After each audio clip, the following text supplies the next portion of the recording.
नयनने त्या घराचं दार उघडताच त्या दोघी चिटकिणी जागीच थांबल्या. त्यांना जाणीव झाली होती शिकार स्वतःहूनच त्यांच्या दारी आलं होतं. त्या लगेचच मागे फिरल्या. त्यांना वाटेत त्यांच्या बहिणीचा जमिनीवर पडलेला मृतदेह सापडला.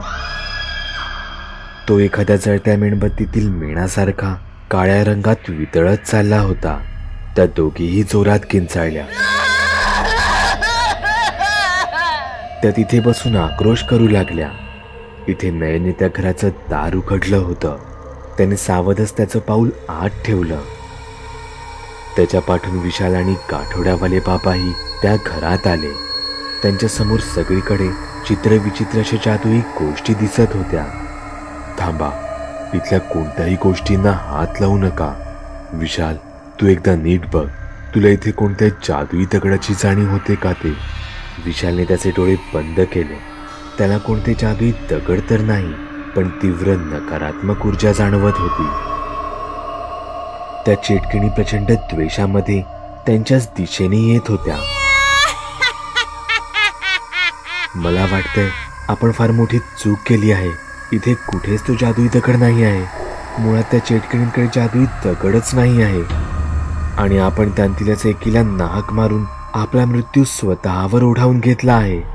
विशालचं हे वाक्य ऐकून सगळ्यांच्याच मनात धडकी भरली. नयन दार उघडून बाहेर जाणार तोच गाठोड्यावाले बाबा त्याला म्हणाले, नयन थांब, तिथून नको.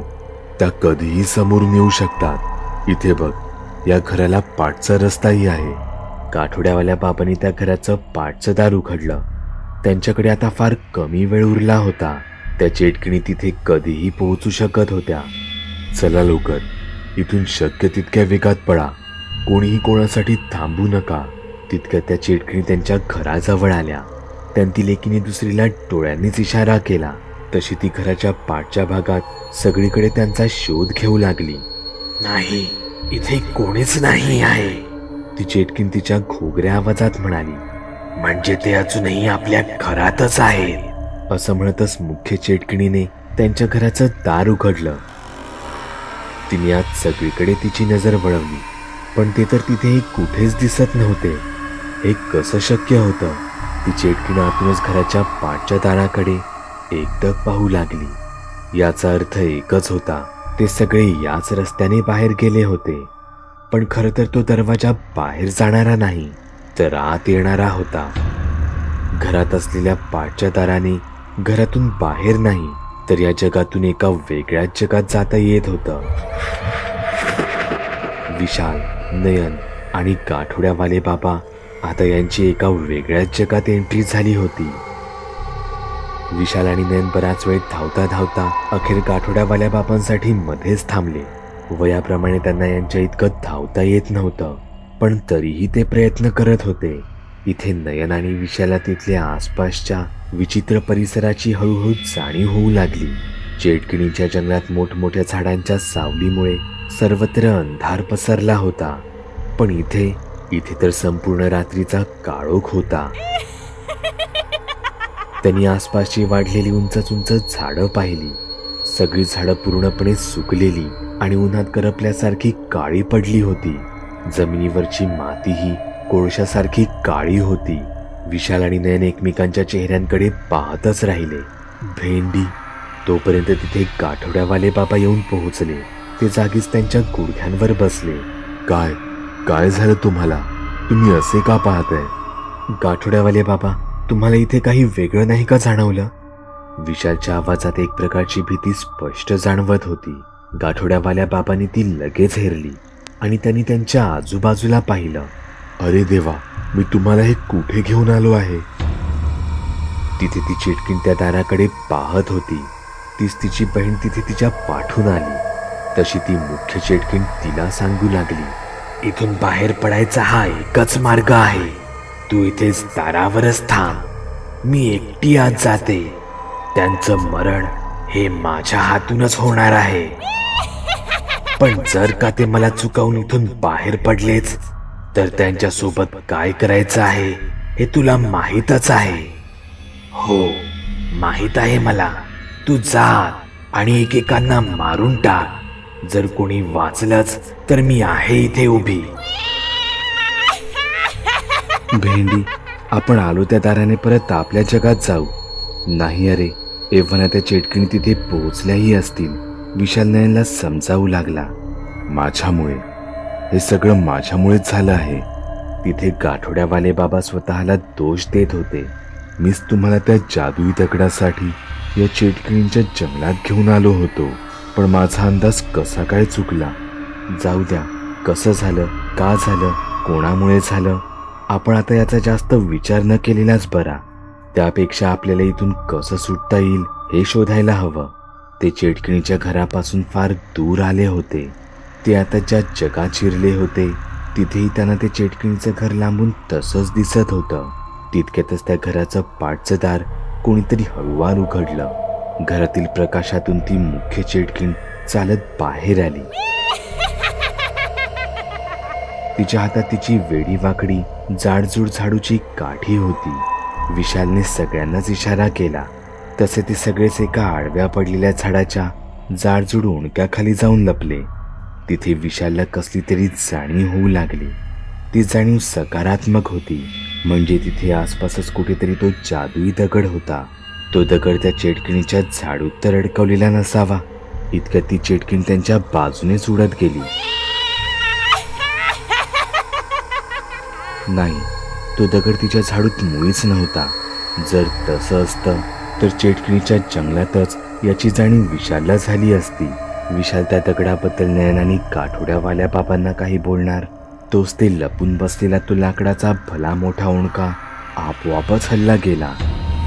तो ओंडका त्यांच्यावरच पडतो की काय या भीतीने ते त्या ओंडक्यापासून लांब झाले. अंधारात नीटसं काही दिसत नव्हतं.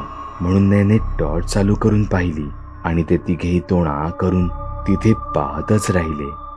त्यांच्या समोर 10 ते 12 फुटाचा एक भीमकाय राक्षस उभा होता. त्याचे दोन्ही पाय, दोन्ही हात 2 मोठ्या लाकडी ओंडक्यांना बांधले होते. त्या राक्षसाकडे बघता बघता नयनच्या टॉर्चचा उजेड त्याच्या डोळ्यावर पडला. उजेड डोळ्यावर पडताच तो एकदम दचकलाच. न जाणे कित्येक दिवस तो या अंधारात राहत होता आणि अचानक त्याच्या डोळ्यांवर पडलेला तो उजेड त्याला सैरभैर करून गेला. तो त्याच्या हातापायांना जोराचे झटके देऊ लागला. त्याचं हे भयानक रूप पाहून नयन तर फारच घाबरला.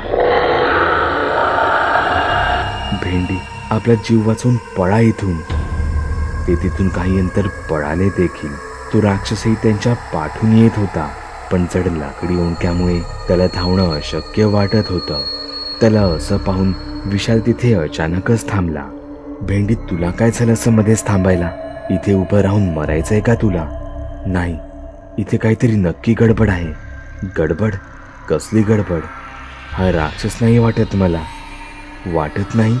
म्हणजे हा खरंच एखादा दुष्ट राक्षस असता तर त्याचे संकेत आधीच मला मिळाले असते. इतकंच नाही, हा जर एखादा चांगला राक्षस जरी असता तरी तसे सकारात्मक संकेत मला मिळाले असते. पण याच्यातून मला तसे कसलेच संकेत मिळत नाही आहेत. तुला नक्की काय म्हणायचं आहे? गाठोड्यावाल्या बाबांनी विशालला विचारलं. मला वाटतं ही देखील त्या चेटकिणीचीच एक चाल आहे. तसं गाठोड्यावाल्या बाबांनी त्या राक्षसाकडे एकदा नीट पाहिलं. विशाल बरोबर बोलत होता. तो राक्षसासारखा भीमकाय अवाढव्य जरी दिसत असला तरी त्याच्या चेहऱ्यावरचे भाव काहीतरी वेगळंच सांगत होते. असं वाटत होतं जणू तो त्यांना मारण्यासाठी त्यांच्या पाठी धावला नव्हता, तर त्याला स्वतःला त्यांची मदत हवी होती. यासाठी तो त्यांच्या पाठी आला होता. ते तिघेही धावायचे थांबताच तो राक्षसही जागीच थांबला. तो त्यांना त्याचे बांधलेले हात दाखवू लागला. त्यांच्याकडे आता तितकासा वेळ नव्हता. ती चेटकीण ती तिथे केव्हाही येऊ शकत होती. गाठोड्यावाल्या बाबांच्या सांगण्यावरून विशाल आणि नयने त्या राक्षसाचा बांधलेला एक हात आणि एक पाय कसा बसा मोकळा केला. तोच आकाशातून चेटकिणीच्या हसण्याचा आवाज त्यांच्या कानी पडला. तिचा आवाज ऐकताच तो राक्षस कुठे पळून गेला. पण जाता जाता तो त्याच्या हातातील जादुई दगड तिथेच सोडून गेला. चेटकीण तिच्या झाडूवरून उडत यांच्याच दिशेने येत होती. आता लपण्याचाही काहीच फायदा नव्हता, कारण तिने यांना पाहिलं होतं. तिने तिच्या कमरेत अडकवलेली हातभर लांबीची काठी बाहेर काढली. तिने हवेतूनच यांवर आगीच्या गोळ्यांचा वर्षाव सुरू केला. आगीचे ते गोळे जमिनीवर पडताच त्यांचा मोठा भडका उडत असे. त्यांपासून स्वतःला वाचवणं फारच अवघड काम होतं. त्या चेटकिणीच्या मनातील आग दुप्पट द्वेषाने बाहेर पडत होती. ते घर आपल्याला कसंही करून परत त्या घरात जावं लागणार आहे, विशाल बोलला. पण ती चेटकिणी इतक्या सहज काही त्यांचा पाठलाग सोडणारी नव्हती. तिच्या झाडूचा वेग प्रचंड होता. काही क्षणातच ती त्या झाडूवर बसून त्यांच्या समोर उभी राहिली. तिच्या हातात तिची जादुई काठी होती. ती विशाल, नयन किंवा गाठोड्यावाल्या बाबांपैकी कोणावरही तिचे भयानक जादुई मंत्र वापरू शकत होती. तिने तसं केलं असतं तर त्यांचं पुढे काय झालं असतं हे कोणीच सांगू शकलं नसतं. ती तिच्या भयानक आवाजात तिचे मंत्र बोलू लागली. तिची काठी हिरव्या रंगात चमकू लागली होती. ती यांवर तिच्या मंत्राचा प्रयोग करणार तोच तिच्या पाठीत एका झाडाची टोकदार फांदी आरपार झाली. ती तिच्या छातीतून बाहेर पडली. पाठी तो राक्षस उभा होता. त्याने ती फांदी चेटकिणी सकट जमिनीवर जोरात आपटली आणि त्या चेटकिणीचा भयानक अंत झाला. पण ही गोष्ट इथेच संपली नव्हती. त्या राक्षसाचं हळूहळू रूप पालटू लागलं आणि तो काहीच सेकंदात 10-12 वर्ष वयाच्या मुलामध्ये बदलला गेला. विशालचा अंदाज खरा ठरला होता. तो मुळात कोणी राक्षस नव्हता. ही कदाचित त्या चेटकिणीची जादू होती. पण आता इथून लवकरात लवकर बाहेर पडणं गरजेचं होतं. ते धावत त्या घराच्या पाठच्या दारावर आले.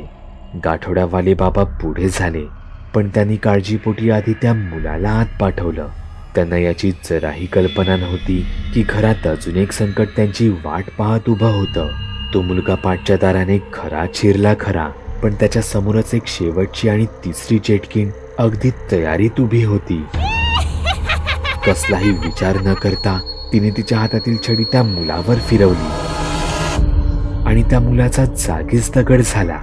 त्या मुलाच्या पाठून एव्हाना गाठोड्यावाले बाबा विशाल आणि नयन सोबत आत आले होते. त्या चेटकिणीने तिच्या हातातील झाडू त्या मुलावर जोरात मारली आणि त्या दगडाचे तुकडे तुकडे झाले. विशाल आणि नयनसाठी तर हा एक धक्काच होता. समोरील भयानक दृश्य पाहून त्यांनी त्यांचे चाकू बाहेर काढले. तिथे त्या चेटकिणीने तिच्या छडीचं टोक गाठोड्यावाल्या बाबांच्या दिशेने केलं होतं. ती काही करणार तोच तिच्या छातीत नयनने त्याच्या हातातील सुरा घुसवला.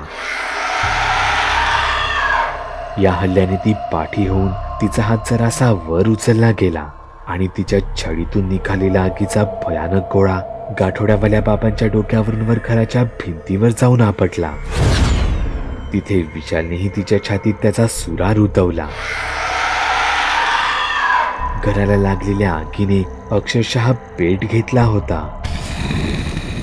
ते कसेबसे धडपडत त्या चेटकिणीच्या घरातून बाहेर आले आणि ते घर त्या चेटकिणीसह जळून राख बनून गेलं.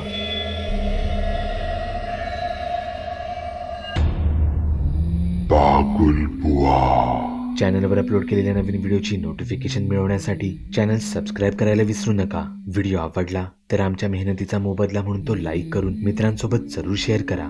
चॅनलवरचे इतर व्हिडिओ पाहण्यासाठी इथे क्लिक करा. तसेच चॅनलवरची प्लेलिस्टही चेक करा. दर दिवशी नवनवीन भूतांचे व्हिडिओ बनवून मी तुमचं मनोरंजन करत राहू याची खात्री बाळगा.